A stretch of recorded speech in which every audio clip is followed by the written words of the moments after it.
සෑයක් හදන කෙනාට ඊළඟ ජීවිතේ දෙව්ලොව යනවද නැද්ද කියන එක ගැන යම්කිසි චංචල බවක් තියෙන්න පුළුවන්.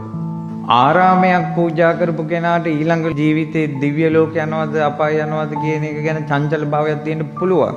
ඒකට හේතු තියෙනවා. බුද්ධ කාලේ එක උපාසිකාවක් තමන්ගේ ඉඩකඩම් ආරාමයකට පූජා කළා. පූජා කළේ හාමුදුරුවන්ගේ හාමුදුරුව අසත්පුරුෂ ගුණ තියෙන කෙනෙක්. අසත්පුරුෂකම්. එයා කැමති උනේ ආරාමේ එයා විතරක් ඉන්න වෙන හාමුදුරුවෝ එනවට කැමති නැහැ. වෙන හාමුදුරුවෝ එනකොට අර හාමුදුරුවෝ ආරාමේ පූජා කරපු උපාසිකාවට කියනවා බලන්නකො උපාසිකාව මුන් සිවුරු දාගෙන ඉන්නවනේ ඉතින් ඇයි අපේ හාමුදුරනේ මේකා කරන වැඩ. ඇයි හාමුදුරනේ කුටු කුටු කුටු කුටු කුටු කුටු දැන් මේ දෙන්න. ඇදකොද? සී හාමුදුරනේ ඔය අලුතින් ඔය වගේ හාමුදුරුවෝ අපේ ආරාමයට වැද්ද ගන්න එපා. මම මේවා පූජා කළේ මේවා කෙලසන්න නෙවෙයි. ඉතින් උපාසිකාව මටත් මූණට කියන්න බෑ ඔන්න ඔය කියලා දාන්න.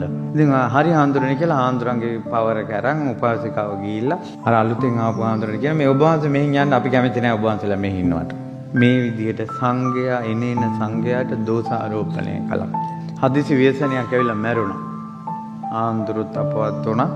බුද්ධ කාලේ උපාසකාවත් මැරුණා. මුගලන් මහරහතන් වහන්සේ ගමනක් යනකොට වඩිනකොට මහා ගන්ධසාරයක් කක්කුසි වලක් උතුරනවා. ඒ උතුරන කක්කුසි වලේ උඩට අර වතුරෙන් උඩට එන්නේ අර රිල් පෙන්නේ වතුරේ දියේ ගිලිච්ච කෙනෙක් උඩට එන්නේ. ඒ වගේ පෙරේතියෙක් උඩට එනවා. ඇහුවා පෙරේතිති කවුද? මේ ආරාමෙන් පූජා කරපු එක්කෙනා. ඉතින් ආරාමයක් පූජා කළා යන්න පුළුවන් මේ ඉපදෙනවා දෝම පාලක. ආරාමයක් පූජා කළාට හිත තුනුරුවන්න පූජා කළේ නැහැ.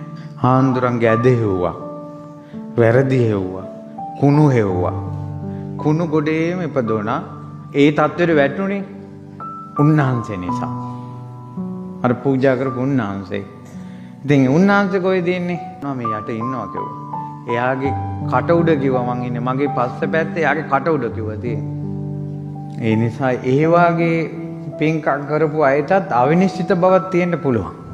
හැබැයි බුදුන් සරණ ගිය කෙනාට, දහම් සරණ ගිය කෙනාට, සගුන් සරණ ගිය කෙනාට, පන්සිල් රකින්න මහන්සි වෙච්ච කෙනාට පරලොව සුගතිය සැකයක් නැත.